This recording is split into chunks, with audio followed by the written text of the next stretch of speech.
السلام عليكم ورحمه الله وبركاته. ان شاء الله النهارده اول حلقه عندنا من البلاي ليست باي تكنولوجي. في الحلقه دي هنتكلم على يعني ايه باي تكنولوجي، ايه الفرق بين الكلاسيكال باي تكنولوجي والمودرن باي تكنولوجي. البلاي ليست في العموم هنتكلم على الباي تكنولوجي، بعد كده هنتكلم على الكالرز اوف باي تكنولوجي، بعد كده هنتكلم على كل كلر والابلكيشنز بتاعته. اول حلقه عندنا النهارده هنعرف يعني ايه باي تكنولوجي. كلمه باي تكنولوجي عندنا بتتكون من مقطعين، بايو اند تكنولوجي. بايو means biology. طب يعني ايه biology؟ ده the science of life. طب technology معناها the application of knowledge for practical use. دي كلمة باي تكنولوجي. طب ايه بقى الديفينيشن بتاع الباي تكنولوجي؟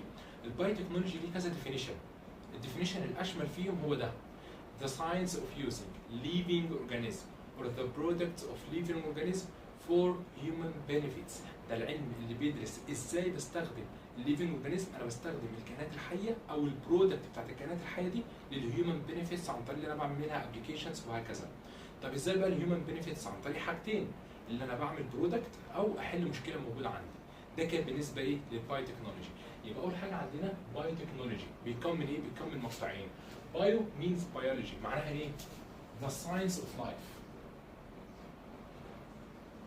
طب تكنولوجي معناها the application of knowledge for practical use. طب يعني ايه باي تكنولوجي كلها على بعضها؟ باي تكنولوجي معناها the science، ده العلم of using living organisms or the products of living organisms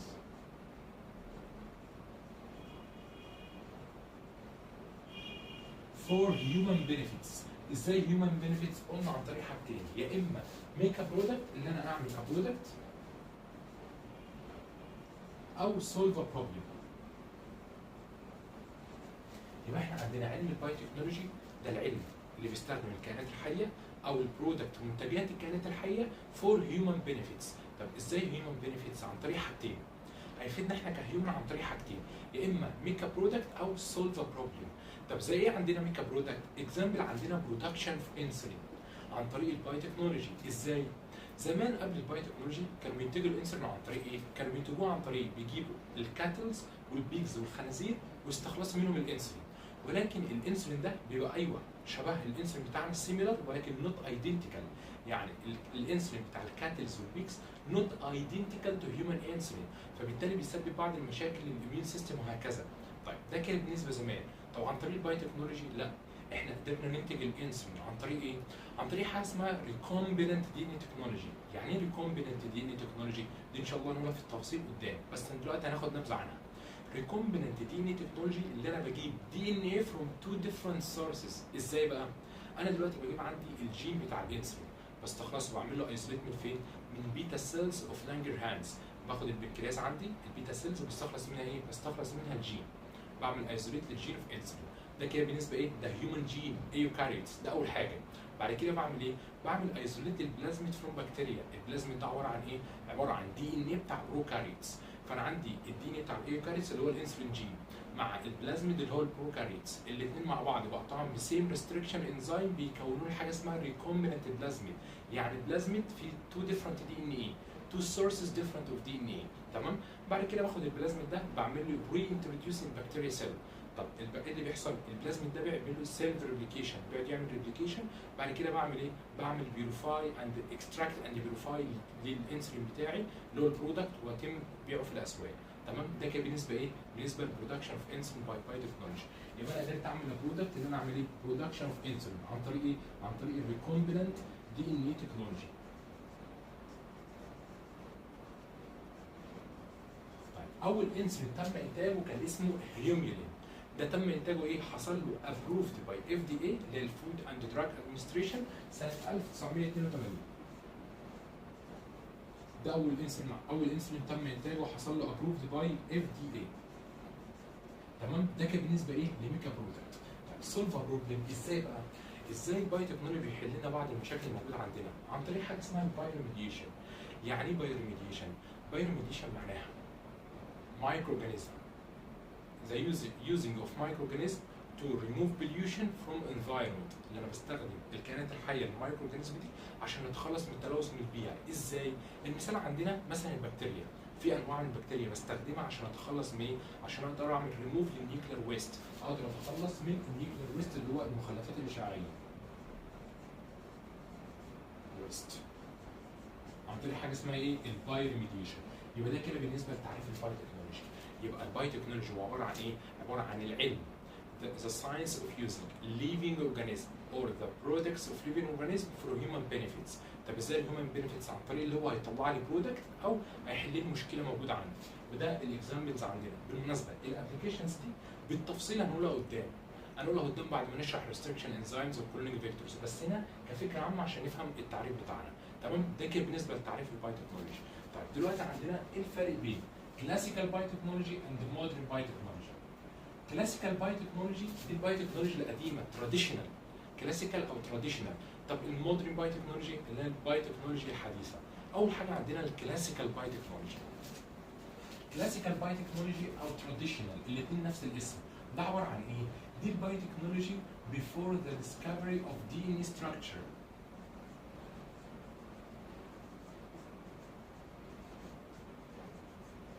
قبل اكتشاف الدي ان ستراكشر عندنا كان في حاجه اسمها ايه؟ كلاسيكال بايو تكنولوجي. طب دي بيزد اون ايه؟ بتعتمد على ايه؟ بتعتمد على ناتشرال بروسيسز.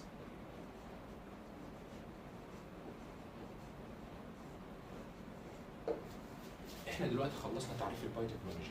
قلنا البايو تكنولوجي ده العلم اللي بيستخدم الكائنات الحيه او منتجات الكائنات الحيه للهيومن بنفيتس. طب دلوقتي هنقارن ايه؟ هنقارن الكلاسيكال بايو تكنولوجي اللي هي البايو تكنولوجي القديمه بالمودرن بايو تكنولوجي.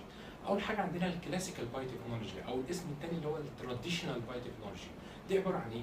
دي عباره عن البايو تكنولوجي before the discovery of DNA structure. طب دي كانت بتعتمد على ايه؟ based on natural process، بتعتمد على عمليات طبيعيه. زي ايه عندنا؟ زي اول حاجه عندنا عمليه الفيرمنتيشن، عمليه التخمر. الفيرمنتيشن التخمر. يعني ايه التخمر؟ معناها ان المايكرو اورجانيزم هيعمل كونسيوم للشجر، هيستهلك السكر to drive energy عشان ياخد الطاقة and produce، وهينتج ايه؟ هينتج alcohol and carbon dioxide CO2 under anaerobic conditions تحت ظروف لا هوائية. يبقى يعني ايه أول حاجة عندنا؟ أول حاجة عندنا قلنا المثال على الكلاسيكال بايو تكنولوجي هي عملية الفيرمنتيشن. يعني ايه فيرمنتيشن؟ فيرمنتيشن معناها إن المايكرو اورجانيزم هيعمل كونسيوم للشجر عشان ياخد الطاقة من الشجر. طيب لما بيعمل كونسيوم للشجر تو دريف انرجي هينتج ايه؟ هيدينا الكحول وكربون دايوكسيد اندر انيروبيك كونديشن تحت ظروف لا هوائيه. طب ايه المثال عندنا على عمليات الفيرمنتيشن؟ اول مثال عندنا ومثال مشهور جدا تو ميك بريد، عشان نعمل العيش بتاعنا. بنستخدم ايه؟ بنستخدم الخميره اللي هي اليست، الاسم العلمي بتاعها ساكارومايسيس سيرفيزيا. طب ازاي اليست بتخمر العيش؟ اول حاجه عندنا الفلاور، ده الدقيق بتاعنا. العيش عباره عن ايه؟ عباره عن دقيق، والدقيق جاي من فين؟ جاي من القمح. يبقى القمح ده بيبقى فيه ايه؟ بيبقى فيه ستارش اللي هو النشا. تمام؟ يبقى اول حاجه عندنا الفلاور بتاعنا اللي هو الدقيق. الدقيق ده مكوناته بيتكون من ايه؟ عباره عن ستارش ومكونات ثانيه. احنا هندي مثال عندنا الستارش. عندنا الستارش من مكونات ايه؟ الفلاور بتاعنا اللي هو الدقيق. طيب الستارش ده اللي هو النشا عباره عن ايه؟ النشا ده عباره عن سلسله من الجلوكوز، جلوكوز جلوكوز جلوكوز، سلسله طويله من الجلوكوز. طيب احنا اليست الخميره مش هتقدر تعمل فيرمنت الستارش في الصوره دي. لازم الستارش ده يتحول للجلوكوز، سنجل جلوكوز، عشان تقدر اليست تعمل فيرمنت للجلوكوز. تمام؟ طيب فالعمليه دي بتحصل ازاي؟ اللي بيحصل عندنا ان الفلاور الدقيق عندنا بيبقى فيه بعض الانزيمز الطبيعيه بتعمل ايه؟ بتحول الستارش، بتحوله للمالتوز. المالتوز ده عباره عن ايه؟ عباره عن 2 جلوكوز. طب ايه اللي بيحول الستارش للمالتوز؟ انزيم طبيعي موجود في الفلاور اسمه ايه؟ الاميليز. ده عباره عن ايه؟ ده عباره عن انزيم موجود طبيعي في الفلاور، هيعمل ايه؟ هيحول الستارش، هيحوله لي المالتوز. المالتوز ده عباره عن ايه؟ عباره عن 2 جلوكوز. طيب هيجي هنا بقى دور اليست. اليست عندها انزيم اسمه مالتيز، ده هيعمل ايه؟ ده هيحول لي المالتوز، هيحوله لجلوكوز وجلوكوز. يبقى الثاني انزيم عندنا هو ايه؟ المالتيز. هيعمل ايه؟ هيحول لي المالتوز ده هيديني جلوكوز وجلوكوز. طيب ساعتها اليست هتقدر تعمل عمليه الفرمنتيشن. هتعمل ايه بقى؟ اليست هتعمل فيرمنت الجلوكوز اندر انيروبيك كونديشن، تحت الظروف الهوائيه، وهتديني الكربون دايوكسيد والكحول. طب دول بيعملوا ايه؟ الكربون دايوكسيد هيخلي العيش عندي يحصل له رايز اند ميك هولز. يعني ايه؟ انا دلوقتي العيش عندي لما بينتفخ كده، اللي بيخلي العيش ينتفخ او يبقى منفوخ كده ويبقى فيه بعض الهولز، يبقى فيه بعض الفقاقيع وكده تبقى موجوده فيه، ده ايه؟ ده الكربون دايوكسيد، ثاني اكسيد الكربون. طيب وتاني حاجه هتنتجها، هتنتج لي الكحول، ولكن الكحول هيحصل له ايه؟ هيحصل له ايفابوريتس، هيتبخر. وين بريد كوكت، لما نيجي نكبس العيش ايه اللي هيحصل؟ الكحول ده هيحصل له ايفابوريشن، هيتبخر. تمام؟ ده كان بالنسبه لاول مثال عندنا. يبقى المثال عندنا هي ايه؟ على عمليه الفرمنتيشن قلنا ايه؟ ميك بريد. ازاي العيش بيتصنع؟ ازاي بنعمل العجين ده بيحصل له تخمر؟ عن طريق ايه؟ عن طريق اليست اللي هي السكرومايسيس سيرفيزيا. بتعمل ايه؟ اليست دي بتعمل فيرمنت للجلوكوز وهتديني كربون دايوكسيد. ده اللي هيخلي عندي العيش يكبر ويحصل فيه فقاقيع، اللي هو هيخليه كده ينتفخ، اللي هو يكبر وينفش. ده ايه؟ ده الكربون دايوكسيد. طب الكحول ده هيحصل له اوفربريتس لما نيجي نكبس العيش ده. تمام؟ وقلنا البروسيس بتحصل ازاي بالتفصيل، عن طريق ان الفلاور اللي دي بتاعنا بيبقى فيه الستارش. دي عباره عن ايه؟ عباره عن ستارش. الستارش ده عباره عن سلسله طويله من الجلوكوز. وقلنا طيب انا عايز احول الستارش ده لجلوكوز ازاي؟ قلنا في انزيم، اول حاجه انزيم طبيعي موجود في الدقيق اسمه الاميليز. ده بيعمل ايه؟ الاميليز بيحول الستارش، بيحول المالتوز. يجي دور اليست عندها انزيم اسمه مالتيز، يحول المالتوز الى جلوكوز وجلوكوز. بعد كده اليست هتاخد الجلوكوز ده هتعمله فيرمنت وهتدينا الكربون دايوكسيد اللي هيخلي العيش عندي يكبر وينفش، وهتدينا الكحول اللي هيحصل له ايفابوريتس وين بريد كوك. ده كده بالنسبه لاول مثال عندنا وعمليه الفرمنتيشن، بيوضح لنا عمليه الفرمنتيشن. ثاني مثال عندنا تو ميك تشيز، صناعات الجبن. ايه اللي بيحصل عندنا؟ عندنا بكتيريا اسمها اللاكتوباسيلس. دي بتعمل ايه؟ اللاكتوباسيلس بتعمل فيرمنت للاكتوز شوجر. اللاكتوز شوجر ده الشوجر اللي موجود في الميلك، هي بتعمل له فيرمنت وبتدينا ايه؟ بتدينا اللاكتيك اسيد. طب اللاكتيك اسيد ده بيعمل ايه؟ ده بيدينا الفلافر بتاع الجبنه، بيدينا الطعم بتاع الجبنه. تمام؟ يبقى تاني مثال عندنا تو ميك تشيز عن طريق ايه؟ عن طريق بكتيريا اسمها اللاكتوباسيلس بتعمل فيرمنت للشوجر الميلك اللي اسمه ايه؟ اللاكتوز. وده هينتج لي ايه؟ هينتج لي اللاكتيك اسيد. ده اللي هيديني الفلافر والتشيز اللي هو طعم الجبنه. ده كده بالنسبه لاول مثال عندنا. يبقى اول مثال عندنا احنا دلوقتي بنقارن بين الكلاسيكال والمودرن، بس بدانا بالكلاسيكال اللي هو تراديشنال. قلنا دي بتعتمد على الناتشرال بروسيس زي ايه؟ زي الفرمنتيشن. ادينا مثالين على الفرمنتيشن، المثال الاولاني تو ميك بريد، المثال الثاني تو ميك تشيز، صناعات الجبن. طيب تاني مثال عندنا من الكلاسيكال باي تكنولوجي، اول حاجه قلناها الفرمنتيشن. طب تاني حاجه عندنا، تاني حاجه السلكتيف بريدنج. يعني ايه سلكتيف بريدنج؟ سلكتيف بريدنج يعني تشوز plants or animals with desirable traits and breed them over generations. يعني ايه الكلام ده؟ سلكتيف بريدنج معناها هندي مثال كده يوضح الدنيا كلها. انا دلوقتي لو عندي دايري كاتل، عندي كاتل بتديني higher milk production، higher milk production. طيب فبعمل ايه؟ عن طريق السلكتيف بريدنج. انا شايف مثلا الكاتل دي بتدي لي هاير ميلك برودكشن. السلكتيف بريدنج بيعمل ايه؟ بيخلي الكاتل دي تتكاثر، ولما تديني جنريشن جديد اخد برضو افضل الافراد في الجنريشن الجديد ده واخليهم برضو يتكاثروا. طب الغرض من كده ايه؟ الغرض من السلكتيف بريدنج اللي انا ازود الديزايربل تريت، ازود الصفه المرغوب فيها عن طريق ايه؟ عن طريق ان انا اشوف الحاجات الاوبزرفبل. السلكتيف بريدنج بيعتمد على ايه؟ بيعتمد على اوبزرفبل كاركترستكس، الحاجات اللي انا بلاحظها. بلاحظ مثلا الحيوان ده الدايري كاتل دي بتديني هاير ميلك برودكشن، فاخليها تتكاثر عشان لعده اجيال، بحيث ان انا ايه؟ احسن الصفه دي ويحصل عندي ايه؟ الصفه دي تحصل لها appearance over generations. تمام؟ ده كان بالنسبه لي السلكتيف بريدنج. بيحصل فين؟ في البلانتس اند انيمالز. بيعتمد على ايه؟ السلكتيف بريدنج ده هو عباره عن ناتشرال بروسيس. بيعتمد على ايه؟ بيعتمد على observable characteristics. انا بشوف صفه معينه في الكائن الحي فهخلي الكائن ده اللي انا شايف مثلا ان الدايري كاتل دي بتديني هاير ميلك برودكشن، فخليها تعمل ايه؟ اخليها ميتد تتكاثر اوفر جنريشن عشان ايه؟ ازود الصفه دي عندي في القطيع اللي موجود عندي. ازود صفه ايه؟ صفه الهاير ميلك برودكشن. ده كده بالنسبه لتاني حاجه عندنا هي السلكتيف بريدنج. ده كده بالنسبه للتراديشنال باي تكنولوجي او الكلاسيكال باي تكنولوجي. يبقى الكلاسيكال او التراديشنال باي تكنولوجي ده بيعتمد على ايه؟ ده بيعتمد على الناتشرال بروسيس. ده ايه؟ before the discovery of DNA structure. كده احنا خلصنا الكلاسيكال. نخش على ايه؟ على المودرن باي تكنولوجي. طب المودرن باي تكنولوجي، modern biotechnology appeared after the discovery of DNA structure عن طريق العالمين واتسون وكريك سنة 1953.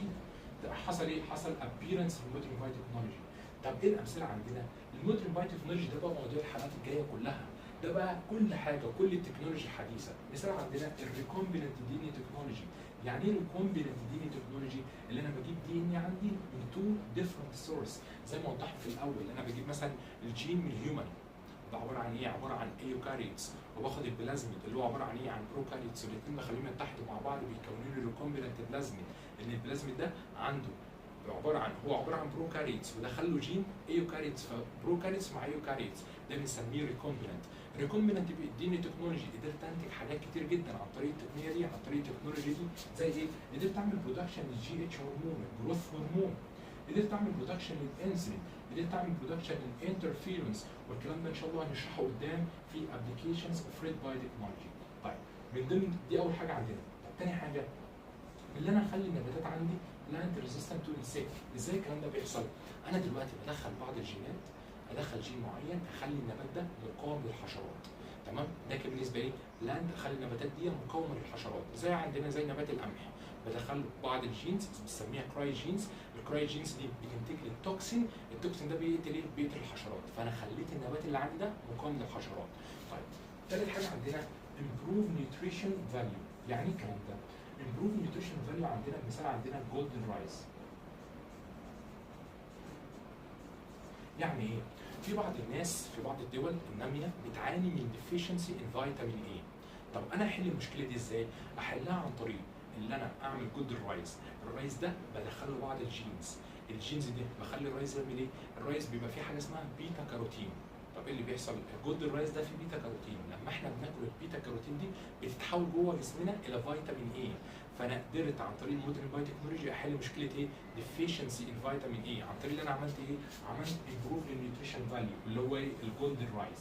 ده بالنسبه للمودرن باي تكنولوجي، وطبعا دي ابلكيشنز كتير جدا هنقولها ان شاء الله في الحلقات الجايه. ده كان بالنسبه ايه؟ للمودرن باي تكنولوجي اللي عندنا. يبقى احنا اول حاجه عندنا قلنا تعريف البايتك. قلنا البايتك هو عباره عن ايه؟ ده العلم اللي بيدرس ازاي اللي انا بستخدم الليفنج اورجانيزم او برودكتس اوف ليفنج اورجانيزم فور هيومن بنفيتس، عن طريق ان انا اعمل برودكت او احل مشكله موجوده عندي.